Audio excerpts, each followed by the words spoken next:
आज बनवूया माझी सगळ्यात फेव्हरेट अशी वांग्याची भाजी. आता खरं सांगू का, वांग म्हणलं ना, की माझं तोंड सगळ्यात पहिल्यांदा वाकडं व्हायचं. रादर ते अजूनही होतं, पण वांग्यामध्ये जर ही भाजी असेल, तर सगळ्यात पहिला ताट घेऊन देखील मीच बसलेली असते. सो आज बनवूया खारं वांग, याला कोणी मिठाचं वांग देखील म्हणतं. सो त्यासाठी आधी खोबरं, आलं, लसूण आणि कोथिंबीर मिरचीची पेस्ट करून घ्यायची आणि एक कांदा मोठा असा चिरून घ्यायचा आणि आपली नेहमीचीच बेसिक फोडणी जिरे, मोहरी, कढीपत्ता. आता या वांग्याच्या रेसिपी सोबत माझ्या खूप आठवणी आहेत. मला ही भाजी फक्त आणि फक्त माझ्या आईच्याच हातची आवडते. इव्हन ती माझ्या हातची देखील तशी होत नाही जशी आईच्या हातची होते. आणि माझ्याकडे ना मला, माझ्या भावाला आणि माझ्या आईला ही भाजी खरंच खूप आवडते आणि बाबांना एवढी काही खास आवडत नाही. सो आम्ही ना असं ठरवून घ्यायचो, ह्या वेळेला वांग आणलंय ना तर त्याची ह्या वेळेला ही भाजी करायची, मग पुढच्या वेळेला बाबांच्या आवडीची भाजी. वांग्याच्या भाजीमध्ये मला फक्त वांग्याचं भरीत आणि ही भाजी आणि एक भाजी अजून असते जी की आपल्या लग्नात वगैरे असते ना वांग्याची भाजी, ती फक्त मला आवडते. आणि कसं तरी आम्ही वांग खावं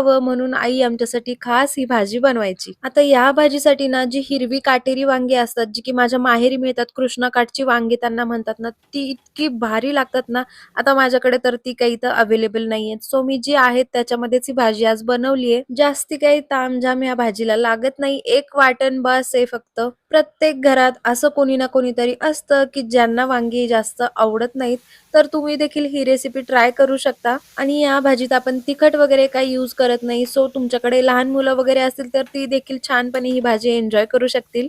आता वांग्यांचा विषय निघालाच आहे, तर तुमच्यापैकी कोणाकोणाला वांग्याची भाजी आवडते मला नक्की कमेंट करून सांगा. तर आपल्या भाजीला छान फोडणी दिली जिरे, मोहरी आणि कढीपत्त्याची. त्याच्यानंतर कांदा परतलाय आणि आपण जे वाटण बनवून घेतलं होतं ते वाटण देखील याच्यामध्ये छान परतून घेतलंय. वाटण परतलं की त्याच्यामध्ये धनेपूड आणि हळद आणि थोडासा किचन किंग मसाला इथे मी टाकलाय आणि मग टाकायचे वांगी. एकदा छान सगळं मिक्स करून झालं की मग आपल्याला याच्यामध्ये गरम पाणी ऍड करायचंय. थोडा वेळ वांगी अर्धी कच्ची शिजली की मग त्याच्यामध्ये आपल्याला इथं कूट टाकायचंय. कूट सुरुवातीलाच टाकायचं नाही, नाहीतर भाजीचा कलर थोडासा चेंज होतो. सो वांगी अर्धी कच्ची शिजली की मग त्याच्यामध्ये आपल्याला कूट टाकायचं आणि पुन्हा हे झाकून ठेवायचं. वांगी शिजायला काही फारसा वेळ लागत नाही आणि त्यात मी आज छोटी छोटी वांगी वापरले, त्यामुळे अगदी 5 मिनिटात ही वांगी शिजली आणि तुम्ही बघू शकताय भाजीला काय सुरेख रंग आलाय ते. आणि वास तर असला सुटलाय की माझ्या तोंडाला आत्ताच पाणी सुटले, कधी एकदा जेवायला बसते असं झालंय. बोलता बोलता एकदम झटपट ही भाजी रेडी झाली आहे. सो तुम्ही पण ही भाजी नक्की ट्राय करून बघा आणि मला कमेंट करून सांगायला अजिबात विसरू नका की भाजी कशी झाली ते.